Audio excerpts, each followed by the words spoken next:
Chapter 1. At the auction, Emily White flamboyantly bid on a vase and immediately handed it to her childhood sweetheart, Ryan Moore. Seizing the opportunity, a reporter asked her if the vase was worth the high price she paid. Emily gazed affectionately at Ryan and said that since he liked it, no price was too high. Amidst the crowd's teasing, Ryan lifted Emily's chin and kissed her. When the kiss ended, Emily looked coyly at him. Our eyes met, and she gave me a contemptuous glance before looking away. The auction continued with various ceramics and jewelry on display until a pink diamond necklace appeared on the stage, and the entire room fell silent. This necklace, certified flawless by the European Gemological Institute, is a rarity in the world. Due to its high starting price, few people bid on it. In the end, I won the necklace with the highest bid of the night. When I received the necklace, a reporter asked me who I intended to give it to. I replied, "To my true love." Our eyes met again unintentionally. She gave me a playful smile, looking confident. Then I turned and placed the necklace around Sophie Clark's neck. Sophie's ears slowly turned red, her eyes misty with emotion, looking at me like a cute little rabbit. After the auction, I wrapped my arm around Sophie's waist and headed out. I could feel a pair of eyes staring daggers at me from behind, but I didn't look back. Chapter 2. That night, a friend opened a bar, and I brought Sophie to support the event. As fate would have it, we ran into Emily and Ryan again. Since we all belonged to the same circle, we ended up sharing a booth. However, no one knew that Emily and I were married. We'd been married for 3 years, but besides our parents, no one else knew. A friend jokingly asked Emily and Ryan if they would secretly tie the knot since they were always together. Emily glanced at me as if by accident. Seeing that I had no reaction, she tightened her grip on Ryan's hand and said they were truly in love and would never elope in secret. Ryan raised an eyebrow at that, staring straight at me, a sneer playing on his lips as if he were the victor. I'd seen that expression before, but this time I felt nothing. Indeed, time can fade everything. The heart-wrenching nights, the days of drinking and despair, were long gone. I scoffed and looked away.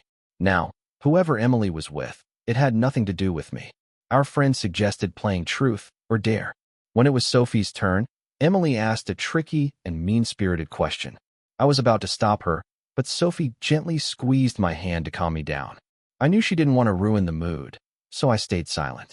Sophie shyly said she would take the penalty and drink, but Emily kept pushing, saying if she couldn't handle the game, she shouldn't have played.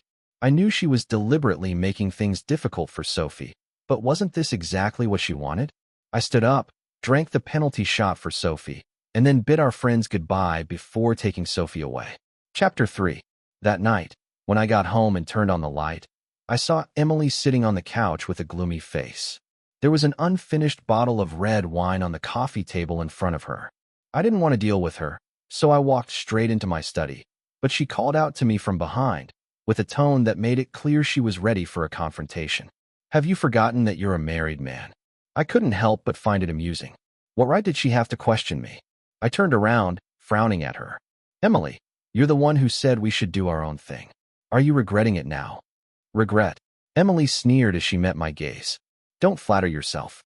I'm just being kind and reminding you not to be fooled and count money for others. These young girls these days have all kinds of tricks. Don't be deceived by their age. They're quite capable of manipulation." I was speechless, chuckling as I shook my head. "You're not a young girl either, and you're quite the expert at deception." With that, I closed the door to my study. Immediately, I heard the sound of glass shattering in the living room. It was always like this. Whenever things didn't go her way, she made a huge scene.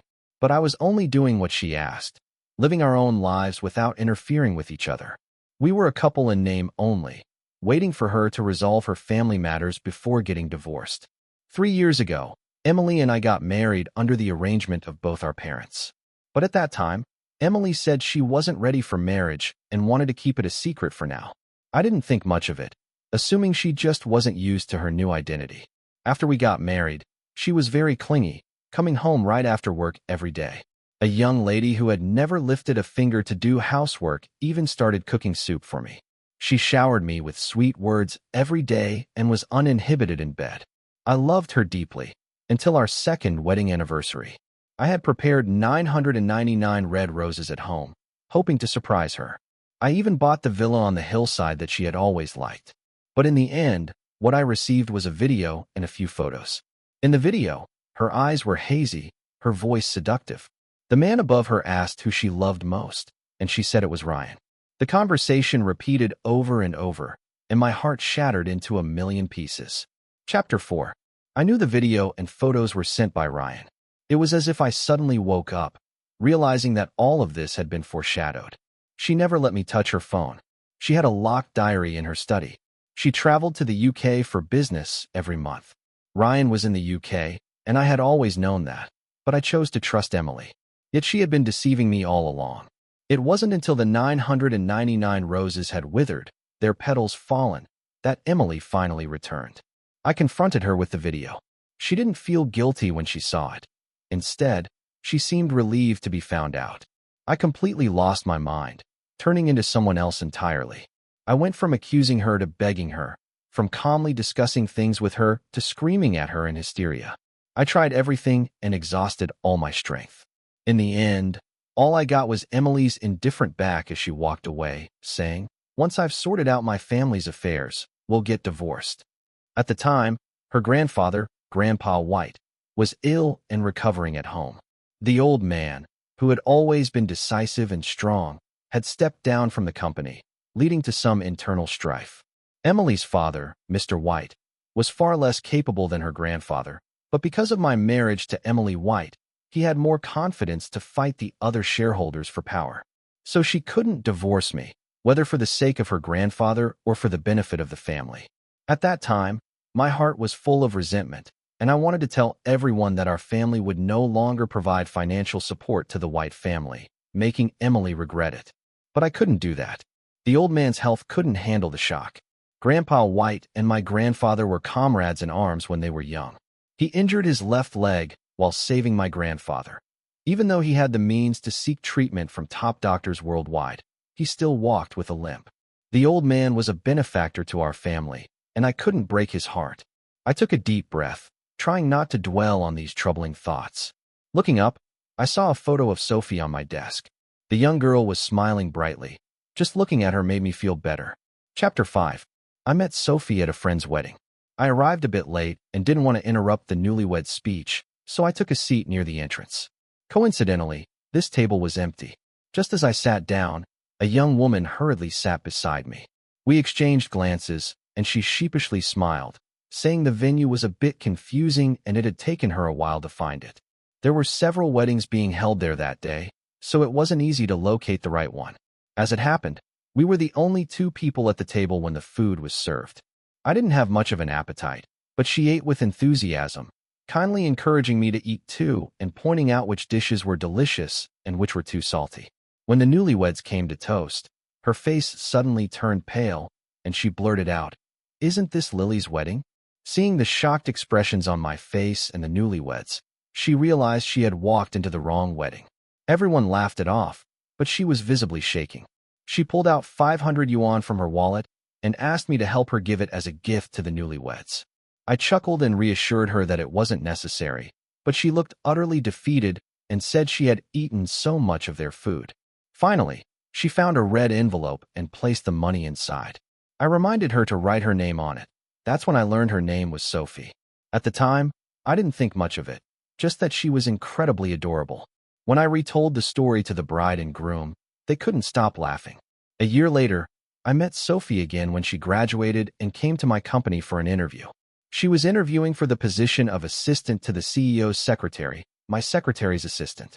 I happened to be passing by, and we recognized each other instantly. She greeted me warmly, and I sat down beside her. She thought I was there for an interview as well. I asked her why she was applying for the position. She said it was to fulfill her life's purpose. I laughed and told her to be honest. She giggled and admitted it was because of the high salary and good benefits. She then asked why I was there for the interview, but before I could answer, the interviewer called her name. It wasn't until the final interview that she saw me sitting in the center of the room, looking completely stunned. The HR manager asked her why she was applying for the position. She glanced at me uneasily, then firmly and seriously said, "It was to fulfill my life's purpose." Her expression was so earnest, like she was applying to join a political party, but her bright red face betrayed her nervousness. I clenched my fists tightly to stop myself from laughing. At that time, I had just confirmed Emily's infidelity and hadn't laughed so genuinely in a long time. Chapter 6. I did hate Emily at one point, but now I felt nothing. I knew about her and Ryan before we got married. Emily and Ryan's families had been neighbors, but compared to Emily's prestigious white family background, Ryan was hardly worth mentioning. He was just the illegitimate son of the Wilson family. It wasn't until junior high that Mr. Wilson brought him back into the family, but Ryan had 2 older brothers and a younger sister, all born to Mr. Wilson's legitimate wife, so it was difficult for him to make a name for himself in this circle. But Ryan was smart. He knew the White family and the Wilson family were evenly matched. As long as he could win over Emily, his position in the Wilson family would be secure. From then on, he got close to Emily, but sometimes kept a bit of distance. During high school, he outwardly rejected other girls who showed interest in him, but where Emily couldn't see, he flirted just enough to keep other girls interested. So despite his cold demeanor, girls kept chasing after him, never letting up. Although Ryan never dated any other girls, he also never confessed his feelings to Emily. All of this was unacceptable to Emily, who had never faced rejection. She had grown up being pursued and adored by everyone. It wasn't until college that the two of them finally got together. Most of what I knew about this came from friends. They thought Ryan had ulterior motives, but Emily was a hopeless romantic beyond saving. I heard that they later broke up because of incompatible personalities, both too proud to compromise, neither wanting to back down. Heartbroken, Ryan left for abroad. Later, they rekindled their relationship, staying in touch on and off.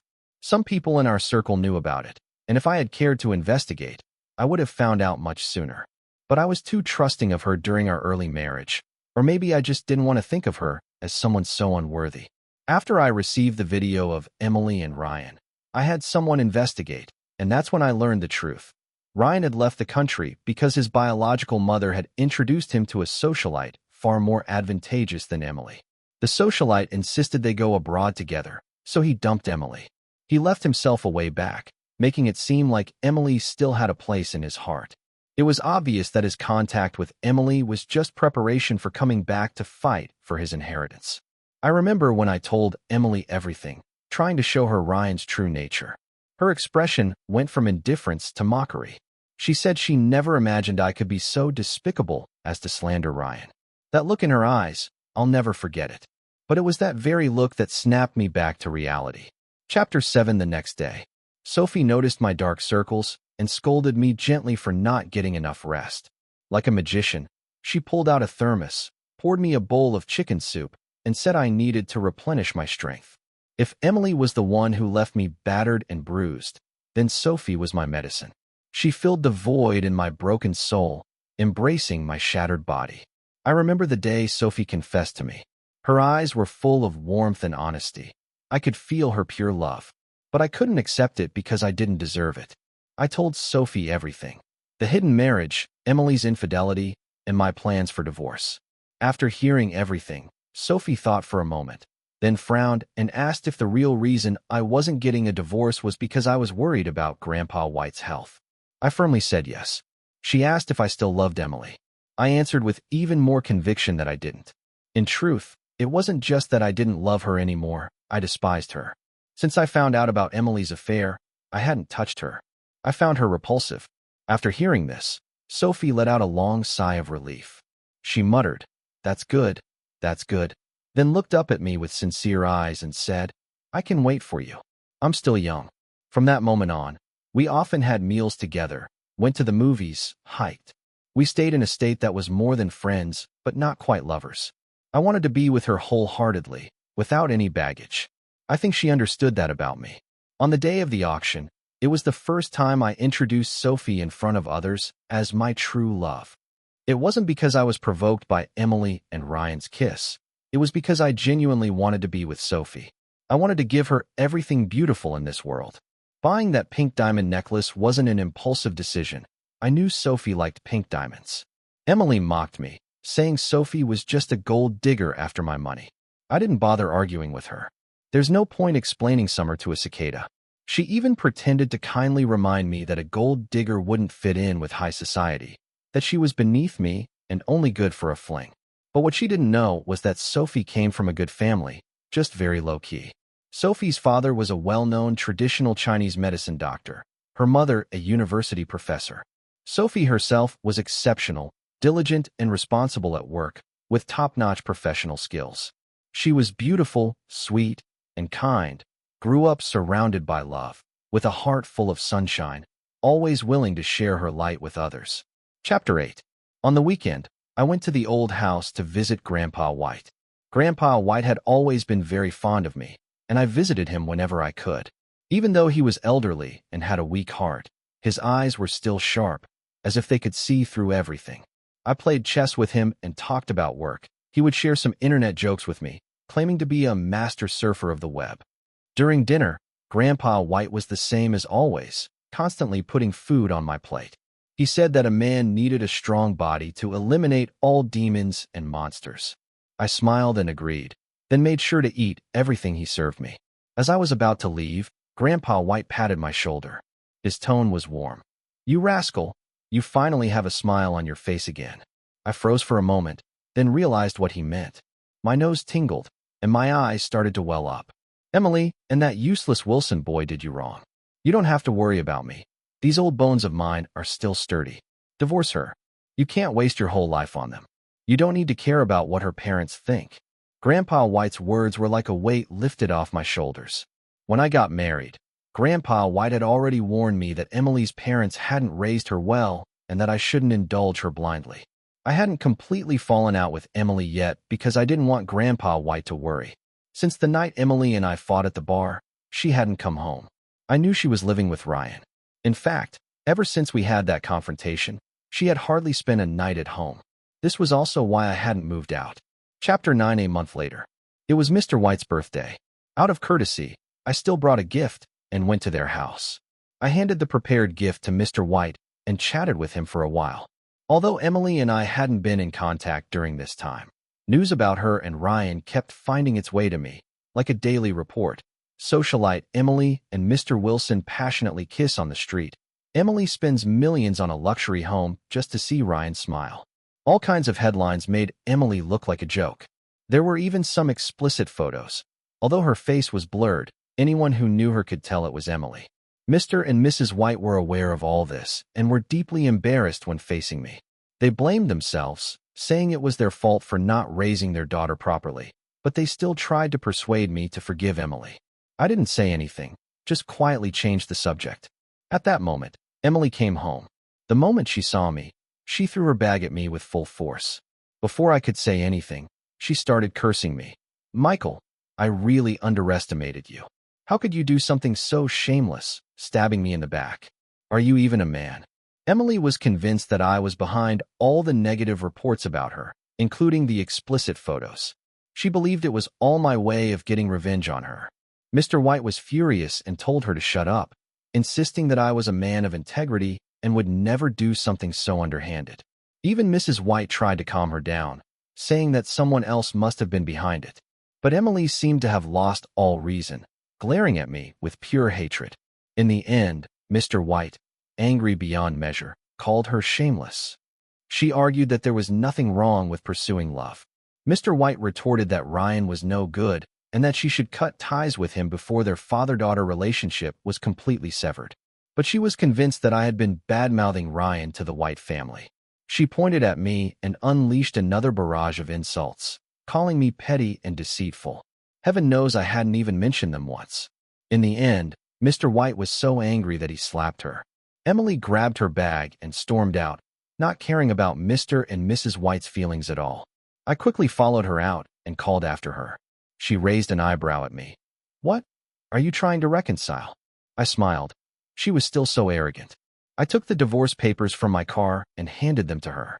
Her expression shifted from shock to anger as she saw them. She glared at me with wide eyes.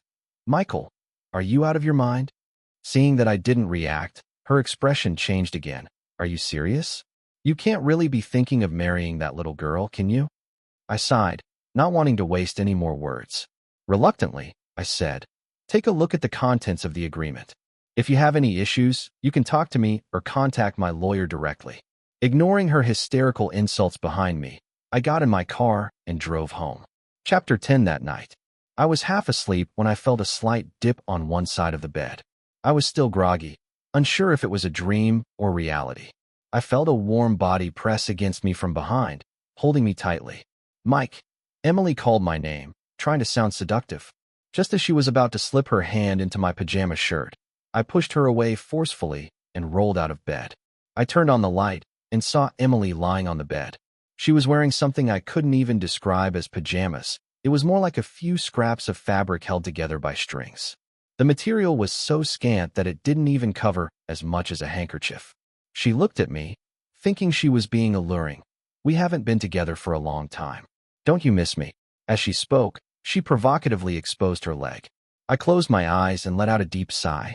She looked exactly like she did in the video Ryan sent me. I felt a wave of nausea, a strong urge to vomit. "Get out," I said coldly. She tried to say something else, but I cut her off sternly. "Get out of here." Her expression changed instantly. "You really don't know when to take what's offered, do you? You'll regret this." I did regret it, regretted not locking the bedroom door before going to sleep. Emily stormed downstairs and shattered every dish she could find. The TV, the fridge, nothing was spared. She was panting with rage, sitting on the couch, glaring at me. I looked at her with indifference. Signed the divorce papers as soon as possible. Seeing that she didn't leave, I decided I didn't want to argue with her anymore. I took a quick look around. There was nothing important to take. All my important documents were kept at my parents' old house. I only took Sophie's photo from my study and left the villa. I looked up at the sky, which was beginning to show the first light of dawn. Finally, the night was over. Chapter 11. When I arrived at Sophie's place with breakfast, she was still half asleep. She looked like a little puppy that had just been woken up, her hair all fluffed up. When she saw it was me, she immediately jumped into my arms, hugging me tightly. "What are you doing here?" Before I could answer, she exclaimed, "You're burning up." It turned out I had a fever. No wonder I'd felt like my body was weighed down with lead, drifting in and out of consciousness all day. Even though the fever eventually broke, my whole body still ached.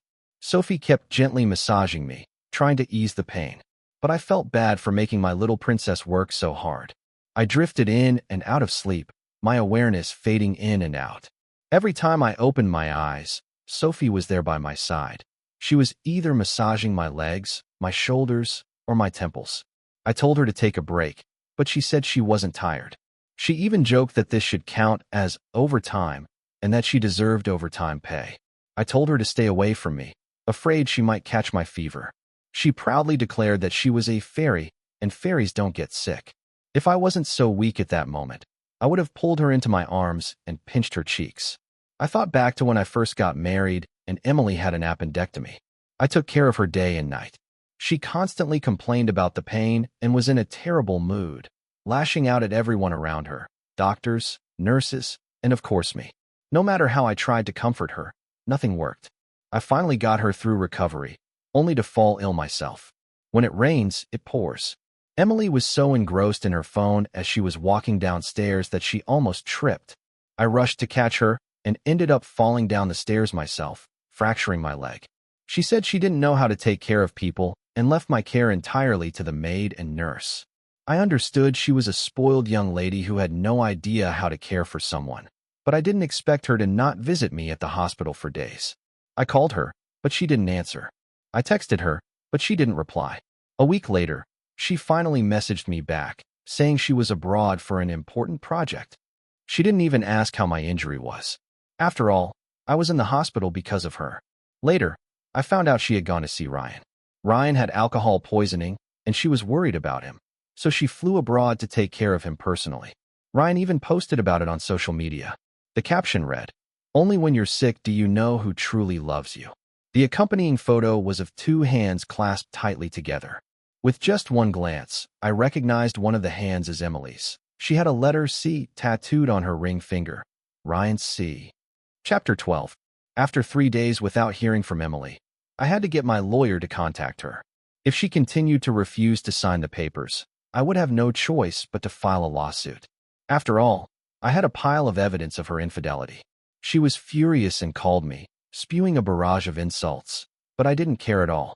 As long as she agreed to the divorce, I was willing to give her more money. I had no choice but to provoke her. I asked if she refused to divorce me because Ryan didn't want to marry her. That must have struck a nerve. This time, she agreed to the divorce and signed the papers. There was a mandatory 1-month cooling-off period. Sophie placed a countdown board in my office, saying that in 30 days, I would be free. On the day I got the divorce certificate, I finally felt at ease. The suffocating weight I had been carrying was gone. As I walked out of the civil affairs office, I saw Ryan waiting outside for Emily. When he saw me, he deliberately took off his sunglasses and waved at me, that smug smirk on his face. Scoundrel. I couldn't understand what Emily saw in him. Now that I was a free man, I took Sophie on a trip. We went to an island and spent half a month there before returning to the country. My friends filled me in on the latest gossip in our circle. Apparently, Ryan's father had distributed the family assets to Ryan's 2 brothers. Those 2 brothers were not easy to deal with. Ryan's mother was the mistress who had broken up their parents' marriage. When their mother found out about the affair, she was so angry that she ended up in the hospital and even contemplated suicide. She almost divorced Mr. Wilson, so when it came to Ryan, the illegitimate child, his father's legitimate family never intended to give him a share of the inheritance. Every little scheme and trick Ryan tried was quickly thwarted by his brothers. Seeing that he had no hope of getting any money, Ryan set his sights on the White family's assets. During the 2 weeks I was away, Emily and Ryan got married. Emily made a big show of it on social media. She also announced that they would hold a wedding ceremony in a month. I deleted them both, so I didn't see any of their posts, but my friends who love gossip kept me updated. They all complained about Ryan's character and confirmed that Emily was truly a hopeless romantic. Chapter 13. Ryan certainly knew how to manipulate Emily. She cried and made a scene at home for several days, trying to get Ryan into her family's company. In the end, Mr. and Mrs. White had no choice but to agree. I heard they even gave Ryan a position in an important department. That's when I received the wedding invitation from Emily and Ryan. From the invitation alone, I could tell how much effort Emily had put into their wedding. I didn't want to go. It seemed pointless, but my parents urged me to attend, reminding me of the long-standing relationship between our families. So I decided to go, bringing Sophie with me. Ryan's marriage to Emily did indeed elevate his status within the Wilson family. The Wilson family and the White family had some business collaborations as well. Ryan's father and his stepmother even attended the wedding. When the wedding began, the bride and groom exchanged heartfelt vows. Listening to their love story almost made me laugh. The wedding host then invited everyone to watch the big screen. It showed their wedding photos and some old pictures. Suddenly, the screen changed. It began showing videos of Ryan fooling around with other women. It was utterly disgusting, and it wasn't just one woman. There were several, some of whom I recognized as recently famous internet celebrities. The most recent video was dated just 2 days ago. Sophie's eyes widened in shock, her face turning red all the way down to her neck. I quickly covered her eyes. "Don't watch this. It's not for you." What followed was Emily's screams and curses, turning the entire wedding into chaos. I hurriedly took Sophie out of the venue. That evening, many friends who attended the wedding shared the aftermath in our group chat.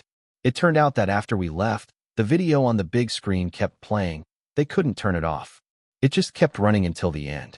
The highlight was a segment where Ryan talked about me. He was speaking with a man in a baseball cap, saying that Emily was stupid and easy to fool. Ryan handed the man a card, instructing him to leak the story about him and Emily, including a few photos. These were the very photos that caused the scandal, showing Emily in compromising positions. The man expressed concern that Emily might trace it back to him, given the White family's influence. Ryan confidently assured him that Emily wasn't smart enough for that. He said that as long as he subtly guided her, Emily would suspect me as the mastermind. He even complained that if it weren't for the White family's assets, he wouldn't bother with her at all. After that, everyone at the wedding was asked to leave by the White family. After all, it wasn't something they wanted to publicize. Honestly, when the reporters first exposed Emily and Ryan's affair, I had already suspected it was Ryan's doing. Ryan wanted to use public opinion to force Emily and me apart. He knew that the rumors would reach both of our parents, and no one could continue to turn a blind eye, even if only to save face. I couldn't just sit back and do nothing, but I didn't feel the need to explain myself. Chapter 14. I saw Emily again about half a month later. She was waiting for me in my company's parking lot. When I saw her, it felt like a lifetime had passed since we last met. She stood next to my car, refusing to leave. She tried to get into the car, but I wouldn't let her, so she clung tightly to the side mirror, her eyes red and teary as she looked at me. "Why did you sell our marital home?" she asked, her voice choked with emotion. I was speechless. That house was something I bought before we got married, but just the thought of her living there made me uncomfortable, so I sold it. I looked at her in confusion. "What does it have to do with you?" As soon as I said that, tears started streaming down her face, but I felt nothing. She said she had divorced Ryan and had completely cut ties with him. She kept repeating that she knew she was wrong and regretted everything. She asked if I could give her another chance. She claimed that she had been deceived by Ryan, that she had thought our marriage was just a business arrangement, but she had realized that she had fallen in love with me long ago. Ryan had also lied to her, telling her that I was the one who leaked her explicit photos, causing her to misunderstand me. She said she agreed to the divorce out of anger. She said she now realized that I was the only one who truly cared for her. I laughed. Was there something wrong with her mind? We stood there for 10 minutes, but she still refused to leave. I got out of the car, and her eyes lit up, thinking I had softened. Before she could say anything, I quickly ran to my other car, and before she could catch up, I sped away. In the rearview mirror, I could still see her staring in the direction of my car. After this, I thought she would give up, but to my surprise, she went to my parents' house. She started helping the maid with the chores every day, no longer carrying that arrogant attitude she once had. Eventually, she even knelt on the ground and refused to get up, begging my parents and me for forgiveness. Chapter 15. My parents had no choice but to call me. My mom, seeing how much weight Emily had lost, began to feel sorry for her. My dad, on the other hand, was not pleased. He told my mom that she was too soft-hearted and firmly believed that people's true nature never changes. I told my parents directly that I had a girlfriend and our relationship was very stable. We were even planning to get married. Only then did my mom give up on the idea of reconciliation. What I didn't expect was that Emily would go as far as to slit her wrists to see me. Mrs. White called me, begging me to visit her and talk some sense into her. When Grandpa White found out, he scolded Mrs. White, saying that Emily was just reaping what she had sown. He told me not to go see her and to let her reflect on her own actions. Sophie urged me to visit Emily to put an end to things once and for all. She said I should make it clear, so I went to the hospital. When Emily saw me, tears started flowing again. She tried to hold my hand, but I refused. "Michael, can't you give me just one more chance? This time, I'll stay by your side, take care of you, okay? Can't you at least give me a chance to pursue you?" After saying that, she broke down, sobbing uncontrollably. "Emily, although we didn't have a strong emotional foundation before we got married, I was completely devoted to you after we tied the knot." She seemed to see a glimmer of hope and grabbed the hem of my shirt. "Then we can build that foundation now." I interrupted her. "I'm in love with someone now. I love her, and I will love her with all my heart. She deserves it. If it weren't for her urging me, I wouldn't have come to see you. She's very kind. She hopes that after seeing me, you can move on and live well." As I said that, I thought of Sophie's little encouraging face when she sent me off, and I couldn't help but smile. Then I looked up and saw Emily's eyes. They were filled with sadness, regret, and finally emptiness. She murmured, "She really is better than me." The hand that had been gripping my shirt slowly let go. As I left the hospital, the sun was shining brightly outside.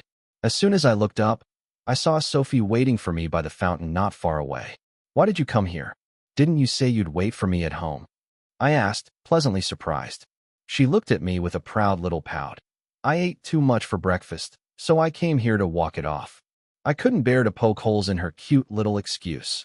Walking off a meal by coming 10 kilometers from home. Only she could come up with such an adorable reason. Chapter 16. 2 months flew by in the blink of an eye. I proposed to Sophie after dinner. We were taking a walk hand in hand when suddenly, people around us started exclaiming and pointing across the street. On the large screens of the malls opposite us, a message appeared surrounded by hearts. "Sophie, marry me." Sophie stared at the screens, wide-eyed and speechless. At that moment, I got down on one knee and pulled out the ring I had hidden. "Sophie, will you marry me?" Tears started falling from her eyes one by one. As she helped me up, she said, "Yes." I looked down, and she looked up, our eyes meeting. All we could see in each other's eyes was warmth and tenderness. We set our wedding date for 6 months later. The meeting between our parents went very smoothly. Sophie's parents liked me a lot, showering me with praise. My parents, in turn, were even more attentive to Sophie than they were to me. My mom used to be a French teacher and had always tried to force me to learn French, but I wasn't interested at all. Just hearing French gave me a headache. But Sophie knew French.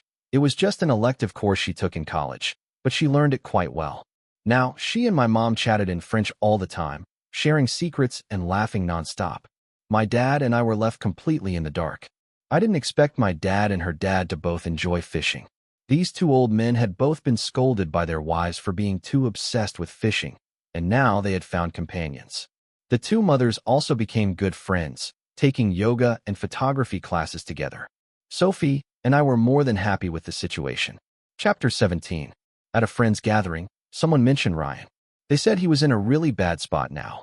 Mr. Wilson was ashamed of him and refused to acknowledge him. Ryan had been born because his biological mother had him secretly, and Mr. Wilson only found out later. Ryan's biological mother had then used various methods to force Mr. Wilson to bring Ryan back into the family. Ryan's stepmother and brothers didn't do anything to him because they didn't care about him. They treated him like a pet, something to keep around but not to worry about. They could keep an eye on him to prevent him from causing any trouble. Now, after the video at the wedding, Ryan had completely embarrassed the Wilson family. He had also angered the White family, who would have loved nothing more than to throw him into the sea to feed the sharks. Everyone at the gathering wondered who was responsible for exposing the video at the wedding. They said it was incredibly satisfying. I knew who it was, Ryan's two half-brothers. They had approached me for a partnership, but I declined. Even for the sake of Grandpa White, I couldn't allow the White family to be humiliated like that. I heard that recently, Ryan had been hanging around the circle of wealthy women, using flattery and charm to survive. It seemed he had latched onto a married, older woman. The woman's family had money, but her husband wasn't someone to be trifled with. When her husband found out about the affair, he had Ryan's manhood destroyed. Now, Ryan was the laughingstock of the entire circle. Chapter 18. Before the wedding, I accompanied Sophie to try on wedding dresses. She pouted and said that trying on wedding dresses was exhausting. She tried on one dress after another, keeping asking me which one looked the best, which one had the most grace, which one was the most unique. I smiled and answered her every question. She held up the hem of her dress and said she was going to try on another one. As she walked away, she muttered that she had to choose carefully because it was the most important day of her life. But what I wanted to say was, Sophie, my true love, it doesn't matter which wedding dress you choose. As long as you're the bride, it'll be perfect. Chapter 19. The weeks leading up to the wedding were a whirlwind of preparations, but Sophie and I took every moment in stride, enjoying the excitement together. Grandpa White was thrilled for us, insisting on walking Sophie down the aisle as a substitute for her late uncle. Sophie happily agreed, and the bond between them warmed my heart. Emily had stopped contacting me since the hospital visit. I heard through mutual acquaintances that she had moved abroad, supposedly to start fresh, but no one knew if it was true. I didn't care to ask. My focus was entirely on Sophie and the life we were building together. On the day of the wedding, Sophie wore a timeless ivory gown with delicate lace detailing, her hair styled in soft curls that framed her face. As she walked toward me on Grandpa White's arm, tears welled up in my eyes. She was radiant, and I felt like the luckiest man alive. The ceremony was intimate and heartfelt, attended by our closest family and friends. When it came time to exchange vows, Sophie's voice trembled with emotion as she promised to love me through every storm and every sunny day. I held her hands tightly, vowing to cherish her for the rest of my life. As we shared our first kiss as a married couple, the applause and cheers from the crowd felt like a dream. Later, during the reception, Sophie and I danced to our favorite song, her head resting gently on my shoulder. I whispered in her ear, "Thank you for giving me a reason to believe in love again." She looked up at me, her eyes shining, and replied, "Thank you for waiting for me." Chapter 20 Epilogue. 5 years later, Sophie and I sat on the porch of our beach house. watching our two young daughters chase each other through the sand, their laughter mixing with the sound of the waves. Sophie leaned against me, and I wrapped my arm around her, pressing a kiss to her hair. Life had been kind to us. My company had flourished, and Sophie had started her own charity foundation, helping underprivileged children access education, something she had always been passionate about. Grandpa White still visited often, spoiling his great-granddaughters with endless stories and treats. We rarely spoke of Emily or Ryan anymore. From what little I heard, Ryan had faded from the social scene entirely, his reputation in ruins. Emily had reportedly remarried quietly to a businessman in a different city, but we had no contact.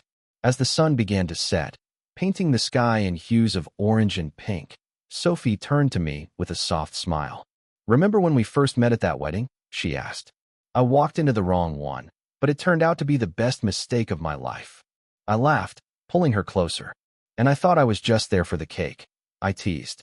"Who knew I'd end up with something so much sweeter?" She rolled her eyes, but the love in them was undeniable. "Cheesy," she said, but she was smiling. As our daughters ran back to us, clamoring for stories before bedtime, I looked around at our little family, filled with a deep, quiet happiness. The past had been painful, but it had led me here, to a love that was steady, real, and entirely worth the wait. And in that moment, I knew there was no place I'd rather be.